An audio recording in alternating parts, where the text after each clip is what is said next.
Continuamos en CAE la noche, ya está con nosotros Richard Medina, quien es economista y catedrático e investigador, con quien vamos a hablar algunos de los temas de la coyuntura. Bienvenido, Richard, al programa. Fabricio, muchas gracias. Buenas noches para todos los televidentes que nos siguen en este programa especializado en economía. Así mismo es. Mira, Richard, hoy el presidente Luis Abinader habló de que iba a detener el aumento de la tarifa eléctrica y que iba, mientras dure esta incertidumbre en todo el tema energético, y uno de una vez piensa en el tema del déficit fiscal. ¿Cómo se proyecta con todo este vendaval de subsidios que están no solo a los combustibles, materia prima? Ahora estamos viendo que si se detiene el ajuste tarifario, obviamente va a tener que llevar más recursos a lo que se llama el Fondo de Estabilización de la Tarifa, el FETE. ¿Cómo ves el tema fiscal? Mira, yo creo que va a haber un déficit que ronde el 3.5, 4% del PIB. De hecho, el director de presupuesto recientemente habló de una cifra similar a esta. Pienso que los subsidios van a pesar bastante, igual la nómina pública. De hecho, creo que el monto de nómina que se tiene actualmente debe ser revisado en un presupuesto reformulado porque no me cuadra para el dato de diciembre con el doble sueldo. Okay. Entonces estos subsidios son subsidio a los combustibles, subsidio a fertilizantes, subsidio a la harina, subsidio al sector eléctrico. Todo esto tiene un peso bastante importante que al final hay que pagarlo. No hay almuerzo gratis. No hay almuerzo gratis, así es. Lo digo porque uno está viendo que si bien es cierto, hay un efecto precio en las recaudaciones, ¿verdad? Porque han subido el precio de la materia prima y de los productos terminados, pero lógicamente a la velocidad que van los subsidios, uno asume que el déficit va a ser mayor. Claro, de hecho, muchas personas dicen que el gobierno recauda vía los impuestos a los combustibles, vía el ad valorem. Es cierto, a los primeros 4 meses del año el ad valorem había crecido versus los primeros 4 meses del año pasado, alrededor de 3.400 millones de pesos, pero el subsidio en esos primeros 4 meses iba casi por 20.000 millones, o sea que por cada peso que aumenta o se da de subsidio, el gobierno estaría recaudando, dejando de recaudar alrededor de una 16ª parte. Entonces no es tan así el tema con los impuestos contra los subsidios. Y en este caso, por ejemplo, del subsidio a los combustibles, que es un subsidio abierto, generalizado, ¿qué te parece? Detengo digamos, el aumento de la tarifa eléctrica, pero al mismo tiempo mantengo un subsidio generalizado a los combustibles. Mira, sucede que desde siempre, y aquí nos metemos, digamos, un poquito en el terreno político, había este comentario de la oposición política de que eso no eran los precios de los combustibles, cuando los precios de los combustibles se fijan por los precios internacionales del petróleo, más costos de transporte. Entonces, esa narrativa viene con el gobierno, y yo entiendo que el gobierno tomó una decisión política de no seguir ajustando los precios de los combustibles, incluyendo aquellos que más utiliza los quintiles más ricos del país, es decir, la gasolina premium. Entonces, no puede seguir subiendo por una restricción política bastante agresiva que tiene. La realidad es que son subsidios que, si se dan de la manera que están dando, es decir, ampliados, no focalizados, benefician más a aquellos sectores más pudientes de la sociedad, aquellos hogares más pudientes. Pero también hay una restricción política que no se puede olvidar de la ecuación económica. Si subimos 10 pesos a la gasolina premium, pues entonces va a venir una fuerte resistencia a los sectores de clase media y clase alta del país. Pero cuando uno ve, digo, vamos a entrar en temas así que tú dices, la economía política de las decisiones económicas, ahora vemos que la Dirección General de Impuestos Internos se aboca a aprobar unos impuestos a los servicios digitales. Y uno, en principio, exacto, uno dice, bueno, eso afecta mucho a la clase media, pero la clase media dominicana tenemos, ¿verdad?, más de un trimestre que compramos combustible muy lejano al precio internacional. Entonces, ¿cómo compensar eso? O sea, te doy, pero a la hora que voy a buscar, entonces no quieres ceder. Hay una realidad, y es que estamos en un episodio de inflación. Ningún sector ha sido, ni ningún estrato social ha sido, digamos, exento, algunos en mayor medida que otros, pero ninguno está exento de la situación que vivimos. y ya este tema de los impuestos a las plataformas digitales, a los servicios digitales, recauda aproximadamente 3.000 millones de pesos, que fue lo que dijo el director de la DGI. Sin embargo, es algo que quizás en este contexto no es lo más favorable, ¿no?, de estarlo viendo, porque a pesar de que el agente de retención podría ser la plataforma o quien provee el servicio, pero normalmente hay un efecto traslación del impuesto y lo puede terminar pagando en una gran proporción el contribuyente. No, no, de hecho es así. De hecho es así, va a depender de la elasticidad precio de la demanda. Correctamente. Pero mira, volviendo al tema, es difícil gestionar cualquier país en medio de una crisis como la que estamos viviendo. ¿Tú vislumbras alguna estabilización de la situación internacional antes de que termine el año? Eso es una pregunta difícil, muy difícil de responder. Yo sí veo que los commodities, sobre todo los energéticos, han estado bajando. El petróleo dura unos días bajando, tiene como 3 o 4 días que ha comenzado a subir. Es una situación de bastante incertidumbre, depende mucho de lo que haga Rusia, depende mucho de qué tanto envolvimiento pueda tener Europa en la situación de Ucrania. Depende de qué va a pasar con China, si China sigue continúa con esa desaceleración del crecimiento, la demanda mundial de commodities, de materias primas va a bajar y por lo tanto los precios van a continuar bajando. Entonces hay como mucha incertidumbre. Yo entiendo que los precios de las materias primas van a bajar hacia final de año, quizás el último trimestre del año, sino antes, por la misma situación de que la economía americana da signos de que va a entrar en recesión hacia final de año o principio del año que viene. O sea, se desaceleraría. Esa es otra pregunta. En la economía norteamericana, ¿desaceleración o recesión? Bueno, yo creo que la economía americana estaba creciendo mucho en el año pasado, el principio de este. Y lo que viene es un proceso de desaceleración por la salsa de tasa de interés que está llevando a cabo el Banco Central Americano, que es la Reserva Federal, y que pueden desencadenar el año que viene, principio del año que viene, en una recesión, que es, digamos, un par de trimestres ahí consecutivos creciendo en términos negativos. Hay un organismo que dice cuándo hay recesión y marca los meses, pero, digamos, a nivel técnico por ahí es que vendría la situación. ¿Y no te parece como raro? Porque estamos en una situación de desaceleración todavía en el caso de la economía de los Estados Unidos, pero con unos niveles de empleo como cercanos al pleno empleo. Es así. Yo lo que pienso es que, si bien es cierto que hay pleno empleo, los datos que vemos a nivel de Estados Unidos, hay vacantes disponibles por el orden de casi 10 millones de empleos posibles, pero cada vez más uno ve que los datos de crecimiento van desacelerándose. Y pienso que, digamos, que el mercado laboral en algún momento va a hacer el alcance con esos datos quizás a final de año. Se ve, por ejemplo, en inventarios que están cayendo, se ve en en bancos comerciales de Estados Unidos que están proyectando y posteando, ¿no? Están exhibiendo beneficios más bajos porque están aumentando las apropiaciones para cubrir posibles default, posibles situaciones de impago de préstamos que tienen con sectores productivos de Estados Unidos y consumidores. Y la caída de la confianza de los consumidores. En el día de hoy Netflix anunció que había perdido casi 1 millón de suscriptores. Claro. Y aunque su, digamos, rentabilidad por acción o el dividendo por acción fue mejor que el año pasado, pero esta caída de suscriptores tumbó prácticamente el precio de las acciones. Es así, es así. La realidad es que Netflix yo creo que tiene que buscar una manera de fidelizar los consumidores que tiene, los clientes que tiene, dándole contenido más especializado y siendo un poco más flexible con algunas cosas que a los consumidores les gustan, quizá compartir pantalla. Entonces yo creo que por ahí viene la situación. Sí. Y por ejemplo, en el país, te voy a dejar una pregunta para que vayamos a la pausa y regresemos.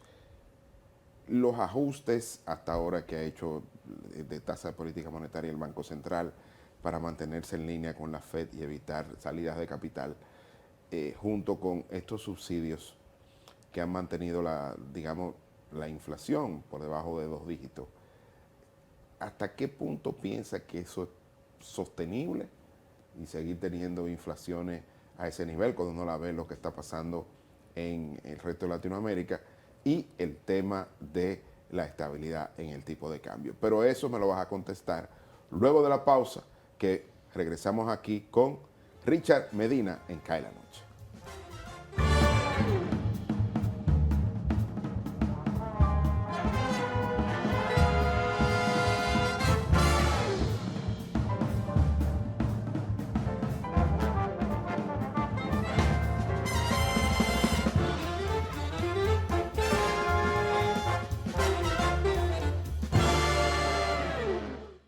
Sí, sabemos lo difícil que es manejar un centro educativo y administrarlo con las herramientas inadecuadas puede traerte cientos de inconvenientes.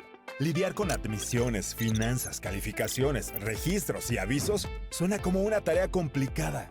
Sin embargo, todo esto y más puedes resolverlo de forma sencilla y rápida gracias a SAS. Con SAS, todas tus operaciones educativas y administrativas se vuelven más rápidas, eficientes y seguras. Conecta a tus docentes, personal administrativo, padres y estudiantes en una sola plataforma y gestiona todos sus procesos de forma ágil y automatizada. Cualquier persona puede manejar la plataforma gracias a su diseño amigable e intuitivo. Y si necesitas ayuda, cuentas con un equipo de soporte especializado en tecnología y educación. Que la dinámica del Ministerio de Educación no sea una preocupación para ti.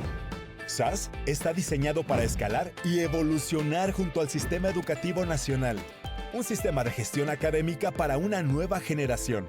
Al fin de cuentas, de eso se trata, de dedicarse a enseñar. El resto, déjaselo a SAS. ¿Listos para empezar? La televisión llegó a nuestras vidas.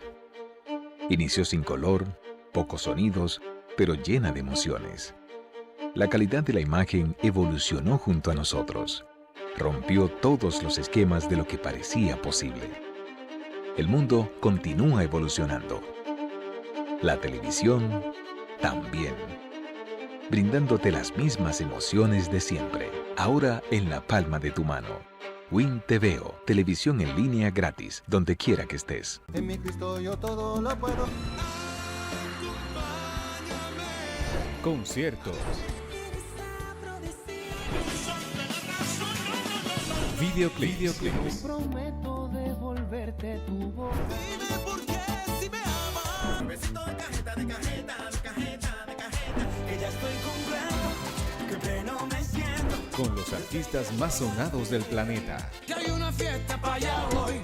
Pásala bien, de lunes a viernes a las 3 de la tarde, en Voz Music.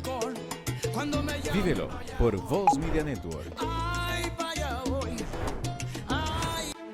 Análisis, Bienvenidos a Foro de la Voz de América. Pero sí estábamos también muy involucrados. De una forma profesional. debate. Un poquito de hipocresía. Están criticando. Te llevamos el punto de encuentro perfecto junto a expertos de toda Latinoamérica. ¿Creen ustedes en Amnistía Internacional? No hay que adivinar. Contenía riesgos. Foro Interamericano. Actualiza tu visión del mundo. Los lunes, miércoles y viernes a las 11 de la noche. Vívelo por Voz Media Network.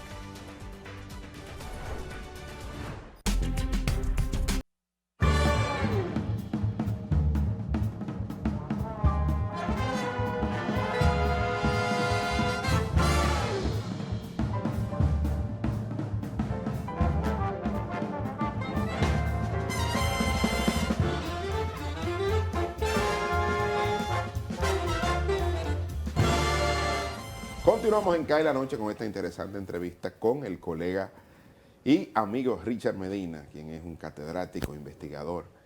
Richard, te dejé una pregunta, o dejamos una pregunta sobre el tapete. El tema de la tasa de política monetaria y el tema del tipo de cambio. ¿Cómo lo vislumbra hasta finales de año?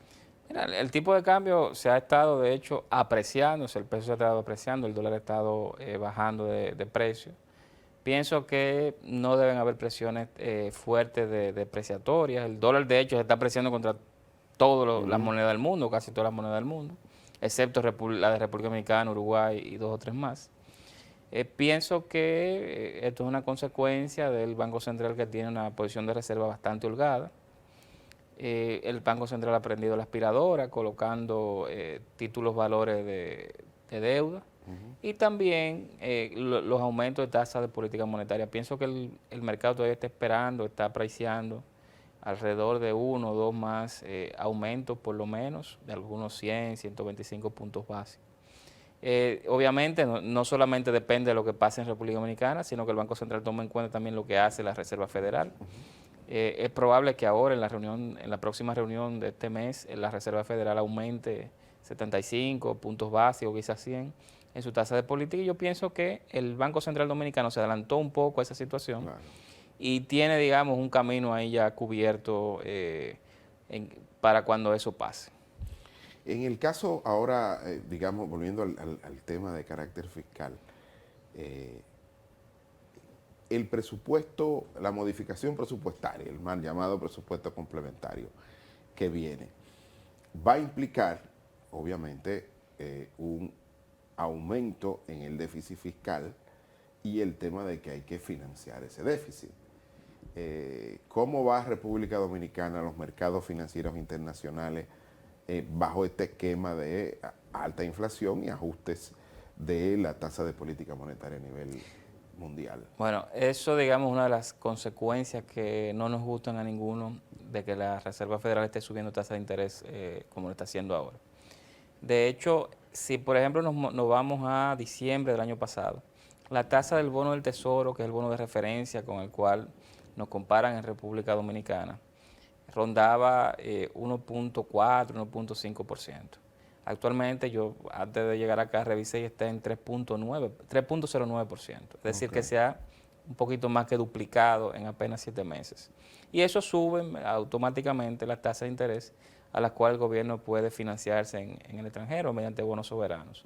Entonces, cualquier emisión nueva de bonos soberanos, que creo que van a ser una en lo que queda de año, para financiar, entre otras cosas, ese aumento del déficit fiscal que se proyecta en el presupuesto reformulado, pienso que debe hacerse a una tasa de interés más alta de la que hemos hecho en los últimos 5, 6, 7 emisiones de bonos soberanos. Y no, porque hay que hacer rollover, pero este rollover va a ser, digamos, más costoso en términos de tasa. Sí, es una realidad. Sin embargo, no es que todo el portafolio de deuda va a aumentar su tasa de interés, sino la marginal, es decir, la nueva que se contrate. Pero en 1.000 millones, si sube un 1%, 1.000 millones de dólares sube un 1% la tasa de interés que se paga sobre esa deuda, son automáticamente 10 millones de dólares más que hay que buscar por año. Okay. Entonces, es bastante importante lo que pueda pasar con las tasas a las cuales se coloque la nueva deuda, porque implica mayores pagos de intereses, no solamente este año, sino también los años en el porvenir. Sí, que hay varios vencimientos en estos años fuertes que tiene que hacer rollover la República Dominicana. En el ámbito social, cuando uno compara lo que está pasando aquí con otros países latinoamericanos, ¿no te sorprende que aún se mantenga como cierta tranquilidad en la parte social y cierta cohesión distinto a lo que estamos viendo en Latinoamérica? Sí, yo creo que eso tiene mucho que ver con el sistema de partidos fuerte que hay en República Dominicana. Es decir, aquí tenemos 1, 2, 3 quizás partidos políticos sólidos con una militancia, digamos, estructurada, ¿no? Y que los líderes de esos partidos no están pensando que soy yo que entre el mar. Está habiendo cierto consenso de que las cosas pueden complicarse a nivel sociopolítico y bueno, ese liderazgo político dominicano está tratando de manejar la situación lo mejor posible, pues son tiempos turbulentos. Lo otro que yo pienso también es que, a diferencia de otros países, aquí todavía no ha habido una inflación que llegue a los 20%. O sea, sí hay grupos sociales, sobre todo los quintiles o los hogares más pobres, que están viendo inflaciones en 10.3, 10.4% interanual, pero todavía no llega a niveles que han llegado en otros países. Y lo tercero es que aquí en República Dominicana el empleo más o menos se recuperó. No hemos llegado todavía a niveles pre-pandemia, pero no estamos en una situación de indefensión en comparación con otros países que su empleo se ha recuperado más lentamente. Pero hay algunas medidas también, digamos, de paliativos, como la de ayer del presidente, que 1 millón de personas, 1.500 pesos, pero de una vez, ¿no? Hay que decir que es un efecto de una sola vez. Claro. Eso, yo no me quedó muy claro de cómo va a ser el mecanismo de implementarlo. O sea, que hay varios programas en todo lo que es el Gabinete de Política Social. El criterio era que no estuviera en Aliméntate, que es uno de los componentes. Sin embargo, no me queda claro ese 1 millón de personas a las cuales se le va a dar ese subsidio, que efectivamente estén dentro de la base de datos del SUBEM, pero no estén recibiendo alimentos. Entonces 1 millón de hogares es mucho. Es mucho. Es mucho, sí. Entonces creo que hay que todavía profundizar un poquito en la operativa de ese programa que se anunció. Yo entiendo que un subsidio en estos momentos es bueno siempre y cuando se haga focalizado y con un plan de cómo eso puede impactar la vida de la gente y cómo puede mejorar su situación en la actualidad. Pero cuando uno ve esas medidas, comparando, ¿no? Tú dices un subsidio en este caso, que como tú dices, ojalá y sea focalizado, ¿no? Que se busque quiénes sean los beneficiarios de manera más técnica, se ubique fácilmente. Pero cuando uno ve eso y lo compara con lo que se gasta semanalmente en el subsidio a los combustibles, uno dice, bueno, pero son cifras que no son muy relevantes a la hora de hacer la comparación. Es así. No, o sea, un hogar promedio, sobre todo quizás los hogares más pobres del país han visto en el último año, no, en los últimos 6 meses, han visto el costo de la canasta básica subir quizás en 2.500 pesos mensuales. Entonces, bueno, uno lo compara con un subsidio de 1.500 pesos de una sola vez, quizás te ayuda a paliar ese incremento en un 60% durante solamente un mes. Y eso obviamente pudo haber sido mayor si los precios de los combustibles se dejan que aumenten o se van ajustando al alza, lo cual yo creo que ha contenido un poco la inflación. Tenemos inflación en 9.5% a junio de este año.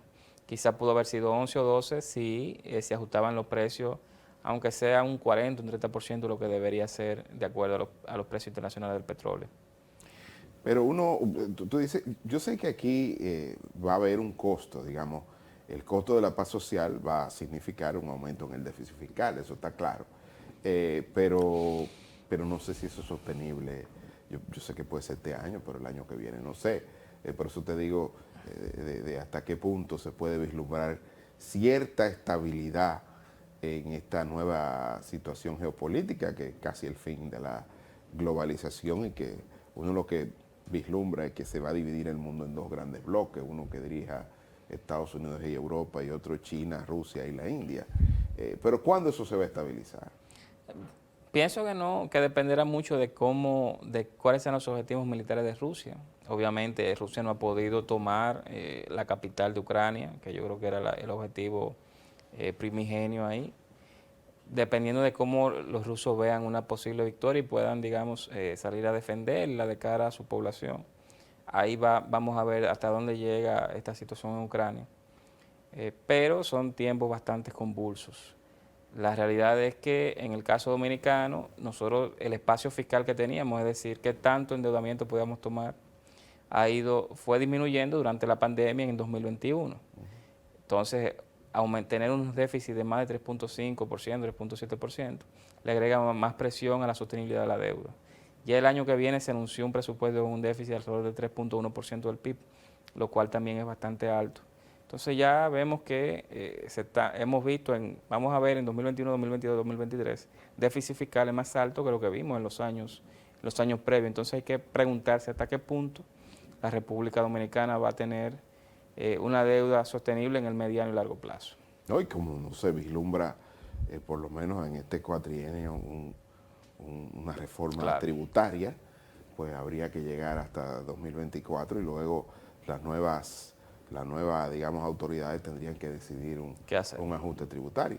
Es así. Yo pienso que hay 2 tipos de ajustes ahí fiscales. Uno es a nivel de gasto y otro a nivel de ingresos, es decir, con impuestos.